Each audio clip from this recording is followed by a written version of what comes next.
We want to enhance the underpass and build a strong connection between the waterfront and downtown areas.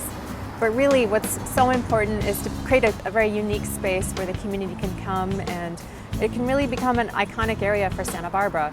And to do that, we want everyone to get involved and give us their ideas about how they can use the space. This is a great opportunity for us to highlight art, science, technology, renewable energy, and show off what the community really cares about. In the 1950s, Caltrans built Highway 101 through the middle of town, separating Santa Barbara, effectively creating a barrier to getting from one side of town to the other. The impacts of this separation are still evident today all over Santa Barbara. The challenge for us now as a community is how do we bridge those two spaces? The challenge is right behind us. It's the interchange. It doesn't really pull you in. There's nothing special. Sometimes it's a little dirty. You know, it's hard to keep it clean all the time. It's narrow, so it's a little hard to pass people going the other direction. In its current state, this underpass does not reflect well on the importance of its location in the community. You know, I think it's seen as a separator. It separates the wharf, the Children's Museum, the Funk Zone, Cabrillo from the lower part of State Street. And I believe the idea of enhancing this in some way, it makes it a place to visit. I think with the connectivity to the Funk Zone and to the rejuvenated beach area, especially with La Entrada, I think there's been a gap, particularly the first couple blocks. It's a lonely underpass, and I think that to have something exciting would bring people through with a smile on their face. I think it'd be great for downtown. Above the freeway, we've been at 2 lanes since 1969. Down below the freeway, we went to 2 lanes in the past decade.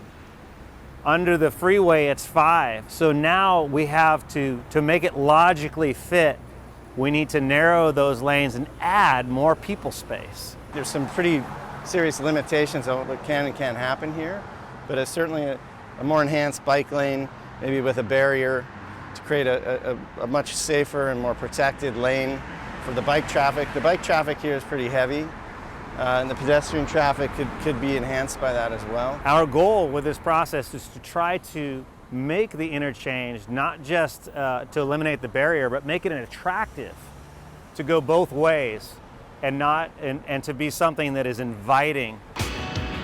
It needs to be an outdoor art project to get people to come through it, feel safe, and enjoy the experience.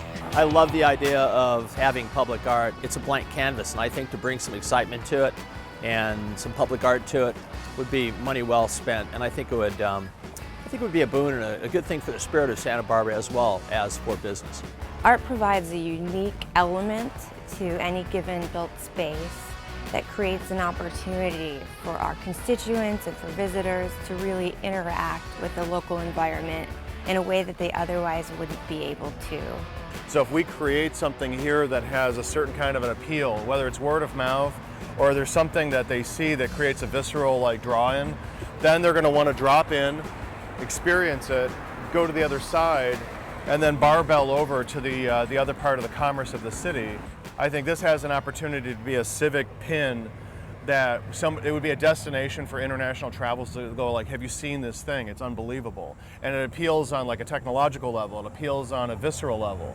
And I think public art is a great way to get people engrossed in their downtown, to feel a sense of pride, to want to bring their friends when they come to visit, their family.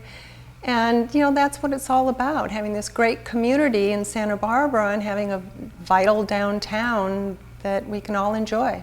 One of the most important parts of this effort is getting people engaged and helping people really dream about how they could use this space and what's possible. The city held a public workshop in November to gather input from the community about the future of the underpass.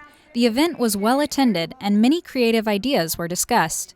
It's dark in the underpass, so perhaps add lighting, solar tubes, natural lighting, music perhaps. A large mural depicting animals you can see in the harbor, an interactive exhibit provided by the Sea Center, for the kids. Sure, the flow. Here's the flow, and I'm glad a transportation expert was here today. Then in the inside, we are in a transition zone ecologically. It'd be so cool to educate visitors and our populace about that.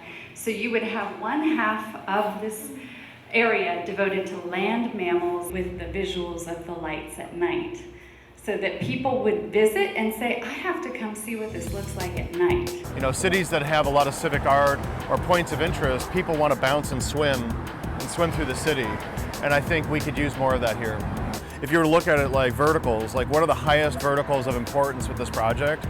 And it seems right now like one of them would be just general beautification, but I think probably the top priority is going to be bringing an economic flow that makes this process absolutely appealing and actually a place you'd want to go.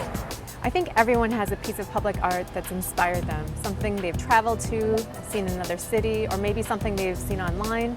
We created a Pinterest page for the community to check out and get ideas from different cities all over the world and see what's possible for the Underpass.